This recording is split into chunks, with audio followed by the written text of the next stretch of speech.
네, 시뮬레이션 중에서 마지막 영상입니다. 네, 5분의 영상 보시느라 수고하셨고, 마지막 영상에서 다루고 싶은 내용은 이제 그 헤롯 대왕 이후에 그의 아들들에 대한 이야기들을 다루고 또 그 밑에 있는 헤롯의 후손들에 대한 이야기를 다룰 건데요. 이들이 신약 성경에 헤롯이라는 이름으로 또 그 각자의 이름으로 등장을 하게 되는데 우리가 이것에 대해서 어 때로는 공부하지 않으면 구분해서 보지 못하거나 그냥 막연하게 헷갈려하는 경우가 굉장히 많이 있기 때문에 그것에 대한 도움을 드리기 위한 것이 마지막 우리 신구약 주관사의 부분입니다. 이를 통해서 우리가 지금까지 다뤄왔던 이 헤롯에 대한 이야기들을 마무리하려고 하는 것이고요. 이 이야기는 복음서와 사도행전까지 같이 연결되는 그런 내용이라고 할 수 있습니다. 제가 이 앞에 있는 영상에서 헤롯이 죽은 이후에 세 명의 아들들에게 이 땅을 물렸다는 얘기까지 했잖아요. 다시 한번 보시면서 한번 설명해 보도록 하겠습니다. 자, 아켈라오가 헤롯의 뒤를 이어서 유대 지역의 왕위를 받았지만 이 왕이 된 것은 그냥 자기네들끼리 넘겼다고 되는 것이 아니라 결국은 로마가 인정해 줘야 되는 제가라고 그러죠. 아우구스투스의 제가를 얻어야 왕이 되는 겁니다.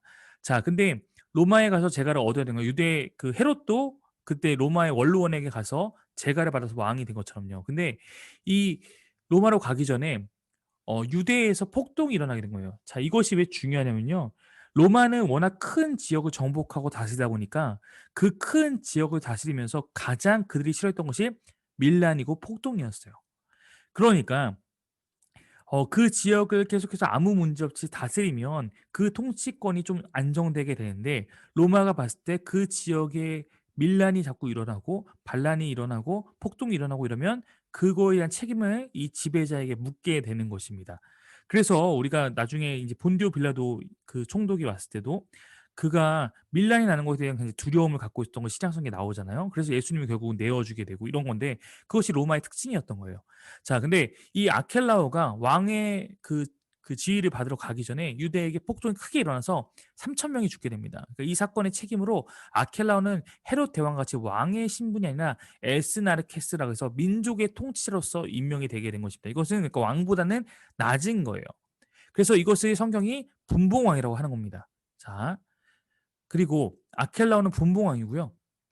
다른 아들 여기 초록색 지역 안티파스나 이 분홍색 빌립은 그보다도 그 아켈라보다 낮은 영주 이 지역의 통치자이긴 한데 급이 좀 다른 거예요. 영주 우리 고대의 어떤 그런 영화 같은 데 보면은 지역의 통치자를 영주라고 하잖아요. 그런 것으로 임명받은 것입니다. 그러니까 왕들이 아닌 거예요. 엄밀히 말하면. 그래서 성경에는 이것을 다 분봉왕이라고 해버립니다. 그러니까 아켈라오도 분봉왕, 그리고 여기도 분봉왕, 안티파스도, 그리고 빌립도 분봉왕 이렇게 이제 하지만 이 안에도 조금 차이가 있다.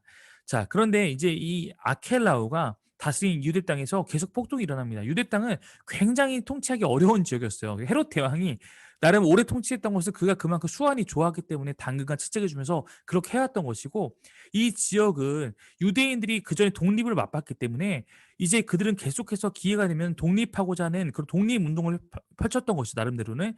그러니까 밀란이 많이 일어났던 거예요. 폭동이 자주 일어나니까 그걸로 인해서 아켈라가 추방당하게 되고 유대 땅은 이제 맡기면 안 되겠다 그래서 로마의 총독을 파견해서 총독이 직접 다스리는 직할령이 되게 됩니다. 그래서 총독은 로마가 파견하는 이 지역의 통치자 같은 거라고 생각하시면 돼요. 자, 그래서 이 지역에 계속 로마의 총독이 파견되게 되는데 예수님께서 십자가에 달릴 때가 5번째 총독이 오게 되는데 그가 바로 그 유명한 본디오 빌라도입니다. 그래서 우리가 신약 성경의 배경이 뭐 분봉왕도 있고 분봉왕도 있지 뭐고 또 왜 로마의 총독이 있고 본디오 빌라도가 나오고 헤롯이 나오고 이런 것에 대한 차이는 이렇게 이해하시면 이제 명확하게 이해할 수 있을 겁니다. 성경의 내용을 한번 볼게요. 네, 이제 이 이후의 내용에 티베리우스 황제가 통치한 지 15해 본디오 빌라도가 유대 총독으로 헤롯이 갈릴리의 분봉왕으로 그다음에 그 동생 빌립이 이두레와 드라곤의 지방의 분봉으로 자, 이 유대인 총독은 유대 지역 아까 주황색 지역이고요. 갈릴리는 헤롯 안티파스입니다. 이곳은 헤롯이 써있지만 이 헤롯 아켈라온 쫓겨나고 빌라도가 온 거고 헤롯 안티파스가 갈릴리의 분봉왕으로 그 헤롯 빌립이 이두레와 드라곤의 지방의 분봉왕으로 있고 그 외에 다른 사람 또 다른 지역 여러 분봉왕이 있었다는 거죠. 그러니까 누가가 복음이잖아요. 우리가 보게 되는 누가는 역사가라고 했어요. 그러니까 누가가 이 예수의 일들을 기록할 때 이 당시에 있던 로마의 어떤 통치 이런 행정 체계까지 함께 거론하면서 이 역사성을 함께 우리에게 보여주면서 이걸 설명하고 있는 겁니다. 우리가 이것에 대한 역사적인 어떤 그런 정보를 얻을 수 있는 거죠. 자, 예수님께서 이 십자가에 달릴 때의 모습을 생각해 보면 예수님이 사역 당시에 십자가 사역을 마지막 십자가를 위한 길을 가면서 예루살렘에 오셨잖아요. 그래서 예루살렘에서 잡히셨어요. 그러니까 잡힌 곳이 예루살렘이니까 여기에 통치자는 본디오 빌라도입니다. 그렇죠? 그러니까 사람들이 본디오 빌라도에 끌고 간 거예요. 왜냐면 그들이 원했던 것은 예수님을 사형시키는 건데 사형은 당시 로마의 사형법이 십자가형이었던 거죠. 사형을 시키는 것은 유대인들이 함부로 할 수가 없습니다. 그러니까 맨 처음에는 대제사장이 잡아가지만 결국 사형을 하기 위해서는 로마의 그 총독의 권한이 필요했던 거죠. 그러나 이제 빌라도가 예수라는 인물이 당시에 워낙 이게 민감한 인물인 거죠. 왜냐면 예수님을 죽이자고 하는 시력도 만만치 않고 또 예수님을 따르는 시력도 만만치 않으니까 어떤 결정을 하기가 쉽지 않은 거죠. 그러니까 예수님이 갈릴리 출신인 걸 아니까 그리고 예수님은 갈릴리 출신의 사람이니까 헤롯 안티파스가 결정해야겠네라고 하면서 본인의 이 부담스러운 결정을 헤롯에게 미룬 겁니다. 성경에 보면 예수님을 헤롯에게 보낸 것이 안티파스에게 보낸 거예요. 근데 이 안티파스도 뭐 보통 사람이 아니니까 내가 왜 이걸 해? 내가 괜히 어렵게. 그래서 이건 당신이 결정하십시오. 즉 예루살렘 아닙니까? 이 예수님이 잡힌 곳이. 그러니까 다시 빌라도에게 보내게 된 거. 이 내용이 있는 거예요. 자, 그 내용이 바로 이런 내용입니다. 빌라도가 듣고 그가 갈릴리 사람이냐 물어서 헤롯에 관한, 이거 헤롯 안티파스입니다. 헤롯 안디바. 헤롯의 관할에 속한 줄 알고 헤롯에게 보내니 그때 헤롯이 예루살렘에 와 있었던 것이죠. 그러니까 헤롯에게 보내서 자, 헤롯이 판결하라고 해. 근데 헤롯이 내가 안 해. 네가 해. 그래서 다시 본디오 빌라도에게 오게 된 것입니다. 그리고 본디오 빌라도가 밀란을 두려워해서 결국은 네, 예수님을 십자가형에 처하게 한 것입니다. 이것이 이제 역사적 상황과 성경 속의 상황인 것이죠. 자, 여기서 이제 등장한 이 헤롯 안티파스는 우리가 한 군데서 더 찾을 수 있는데 바로 세례 요한을 죽인 것도 헤롯 안티파스였어요. 바로 헤로디아의 딸 살로메, 아까 얘기했던 그 다음 살로메가 이 살로메인데요. 살로메가 막 헤롯 안티파스의 생일에 막 춤을 추니까 헤롯이 너무 기뻐서 내가 너의 소원을 들어주겠다고 했더니 살로메가 그 어머니 헤로디아에게 가서 소원에 뭘 말하죠? 그랬더니까 헤로디아가 세례 요한을 굉장히 안 좋게 보고 있었거든요. 그러니까 세례 요한을 죽여달라. 세례 요한의 머리 달라라고 해서 안티파스가 자기가 뱉은 말이 있으니까 그래서 헤롯이 이 세례 요한을 죽이게 된 이게 아마 살로메겠죠. 이렇게 등장한 것이 성경의 이야기입니다. 자, 한번 이거를 좀 정리 한번 해드리면 자, 지금 이제 여기 헤롯 빌립, 헤롯 안디바, 헤롯 아켈라 이렇게 나오는데 이 안디바인 거예요. 자, 원래 이 헤로디아라는 사람은 헤롯 빌립과 결혼했는데 헤롯 빌립과 이 관계를 깨고 안디바와 다시 결혼합니다. 그러니까 이게 좀 좋은 모습은 아니죠. 이 세례 요한이 이 부분에 대해서 비판적으로 얘기하니까 헤로디아가 거기에 앙심을 품고 있었던 겁니다.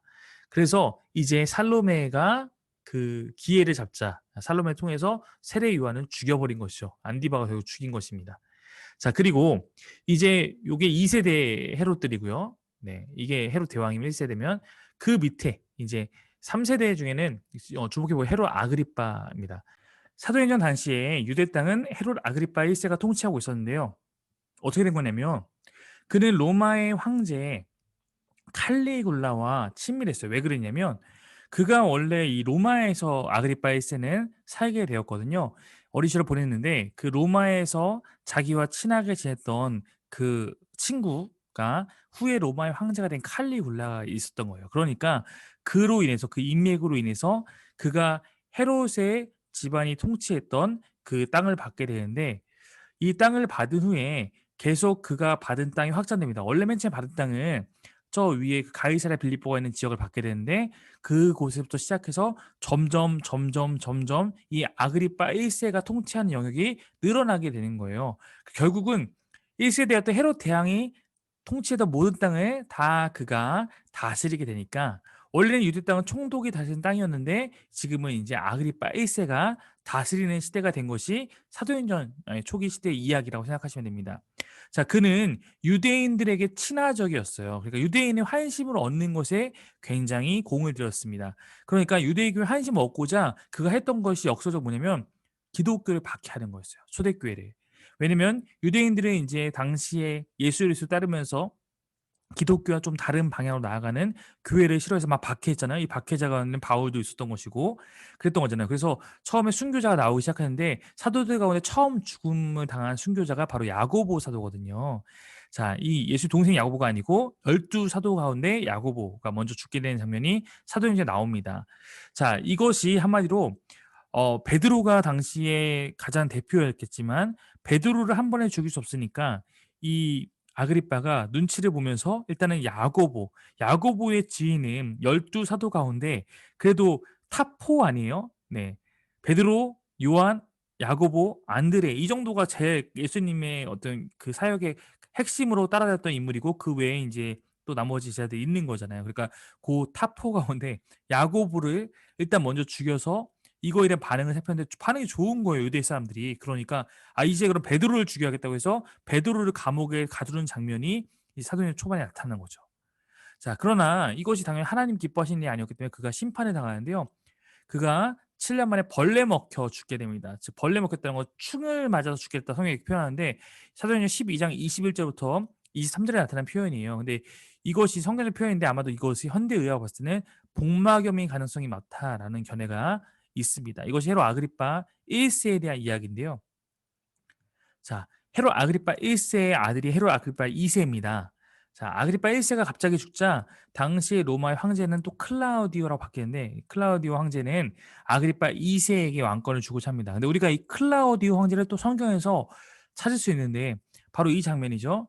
18장 2 절에 보면 글라우디오라고 나온 게 바로 이 클라우디오 황제입니다. 글라우디오 칙령이라고 인제 유명한데요. 그 칙령의 내용이 지금 나와 있는 건데 아굴라라는 본도에서 난 유대인 한 사람을 만나니 모든 유대인이 명하여 로마에서 떠나라 함으로 이것이 칙령의 내용이었어요. 유대인들은 다 로마에서 떠나라라는 명령이었고 그래서 로마에 살고 있던 브리스길라와 아굴라 부부가 고린도로 오게 되고 이때 바울이 고린도 선교를 나오게 되고 거기서 둘이 만난 거죠. 그래서 이달리아가 로마 아닙니까? 이탈리아. 거기서 와서 바울과 함께하게 되었다. 이 내용을 다루고 있으니까 여기에 지금 또 클라우디오에 대한 내용이 나타나고 있는 거죠.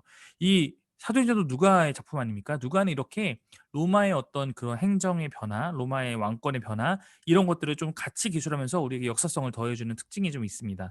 자, 그런데 이 아그리파 1세가 죽자 2세에게 왕권을 주고자 했지만 아그리파 2세가 불과 17살에 불과했기 때문에 로마 황제의 측근들은 이 유대 땅은 이 17살에 다스리기 너무 어렵다. 총독 파견을 주장해서 결국 총독이 다시 통치하게 되는 거예요. 그래서 헤롯 아그리파 2세도 물론 통치하지만 이 안에 그 사도행 후반부에 보면 총독도 있고 아그리파도 이제 함께 공존하는 그런 모습이 되는 거죠. 그래서 아그리파 2세가 헤롯 가문의 마지막 왕으로서 사도행전에서 총독 베스도의 손님으로 바울을 만나는 이야기가 후반부에 나타나는 겁니다. 그래서 그 내용이 성경에 보면 이에 아그리빠가 베스도에게 이르되 이 사람이 만일 가이사에게 상소하지 아니하였더라면 석방될 수 있을 뻔하였더라 하니라. 무슨 얘기냐면요. 바울이 이제 먼저 예루살렘에서 이제 잡혀서 가는 거죠. 그때 이제 끌려가서 신문을 당하는데 이제 총독 베스도와 아그리빠가 바울의 그 신문을 하면서 바울이 전한 복음을 들었는데 아그리빠 거기에 대해 좋은 호감을 가진 거예요. 그래서 이 사람은 죄가 없고 만약에 이 사람이 가이사 즉 카이사르니까 로마 황제잖아요.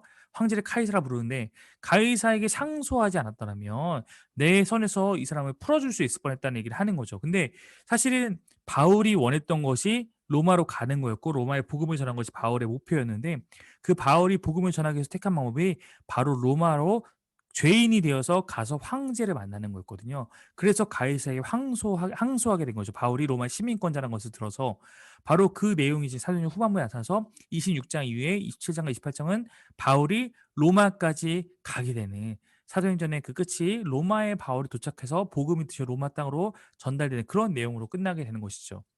자, 그 이후에 성경에 나와 있지 않지만 왜냐면 우리 사도행전 28장까지 내용만 알고 있으니까 그 이후에 있었던 중요한 내용만 다루고 마치도록 하겠습니다. 자, 유대 지역에 계속 총독이 파견됐는데 그들은 복종을 했어요. 이제 유대가 워낙 다스리기 어려운 지역이었다고 했잖아요. 그러니까 계속해서 밀란이 나타나고 이러니까 강압 정치를 했던 거죠. 유대인들은 그에 맞서 대대적인 반란을 일으키게 됩니다. 자, 이거는 이렇게 이해하면 되게 쉬우세요. 어떤 거냐면 우리가 일제가 이제 우리나라를 다스리던 그 일제 침략기, 일제 그 강점기 시절에 이제 우리나라는 당연히 독립을 꿈꾸게 되지 않습니까?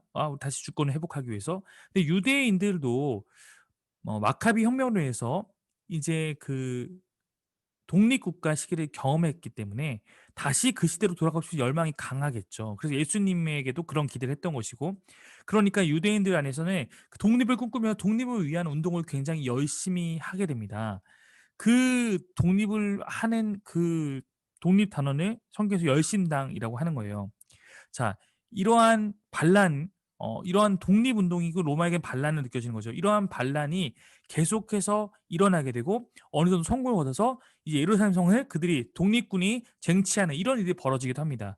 그 이 반란을 해결하기 위해서 로마가 예루살렘 성을 다시 쳐들어오게 되는데, 그것이 바로 AD 70년에 디도 티투스라는 장군이 예루살렘을 침공하게 된 거예요. 유대 전쟁이라고 부르는 건데, 이 유대 전쟁의 최고 지휘자로서 당시에 굉장히 거센 저항을 받았지만, 독립군이 강하게 저항했지만 끝내 난공불락의 요새에서 결사항쟁하던 열심당의 예루살렘을 함락시키고 예루살렘 성전까지 다 부숴버리게 된 것이 AD 70년입니다. 우리가 신약 성경에 이 내용이 나오잖아요. 예수님께서 이 헤롯이 지은 이 성전을 보면서 돌 위에 돌 하나 남지 않고 다 무너질 것이다 얘기했던 것이 바로 AD 70년에 그 예언이 성취되는 것인데, 바로 그것이 유대 전쟁을 통해서 나타나는 것이고, 이 내용이 우리가 그 종말에 대해 다루고 있는 그런 장면들, 뭐 마가복음 13장이나 이런 데서 나오는 거죠. 그래서 멸망에 가증한 것을 보게 되거든. 이런 내용들이 나왔던 것이 바로 이 전쟁에 대한 이야기가, 그때는 예루살렘 도망쳐라, 산으로 도망가라, 이런 내용이 나온 것이 바로 유대 전쟁에 대한 예언으로 그렇게 이해하시면 됩니다. 그래서 결국에는 그 성전은 다 무너지고요. 성전 외벽, 성전 건물이 아니라 성전을 둘러싸고 있던 헤롯이었던 그 외벽의 서쪽 부분만이 남아 있는 것이고, 지금 그것이 예루살렘에 남아 있는 통곡의 벽이다. 이로써 성경이 이 말한 예언들이 성취되었다라고 생각하시면 될 것 같습니다. 결국 유대인들이 자신만의 독립국가를 다시 이룬 것은 1948년에 지금의 이스라엘이 그 나라를 세움으로 말미암아서, 그것이 이 유대인의 역사에서 다시 한번 마카비 왕조 이후로 그들이 나라를 차지한 그것이 지금 우리 현재의 모습이라고 생각하시면 될 것 같습니다. 네. 제가 이렇게 2 주에 걸쳐서 6개 영상으로 그 신구약 중간기에 대해서 다루면서 신약의 또 역사적인 부분을 함께 다루게 되었습니다. 조금은 어려울 수도 있다는 거 저도 알고 있어요. 네. 조금 무리한 것이 아닌가 생각도 드는데, 그러나 저는 우리 사김의 교회 식구들이 이 시간을 통해서 이것에 대한 조금이라도 이해함을 갖고 관심을 갖고 이제부터 이 이야기들을 조금 더 찾아 듣고 또 이 이야기들을 다시 듣고 이러면서 제가 또 성경의 이야기들과 앞으로도 계속 가르쳐 갈 때 함께 공부해 나간다면 분명히 신약을 이해하는 데 조금 더 폭넓은 그런 이해함과 관심과 깊이가 여러분에게 있을 거라고 생각합니다. 하나님은 역사와 동떨어진 분이 아니라 우리가 봤듯이 이렇게 역사 속에서 하나님은 늘 행하셨던 분이고 그 역사적인 사건을 이용해서 하나님의 일을 하셨던 분이다. 이것을 우리가 항상 잊지 말고 잘 기억하면서 부디 이 영상과 이 시간들이 여러분의 성경을 이해하는 데 큰 도움이 되는 그런 시간이 되기를 바랍니다. 네, 수고 많으셨습니다. 감사합니다.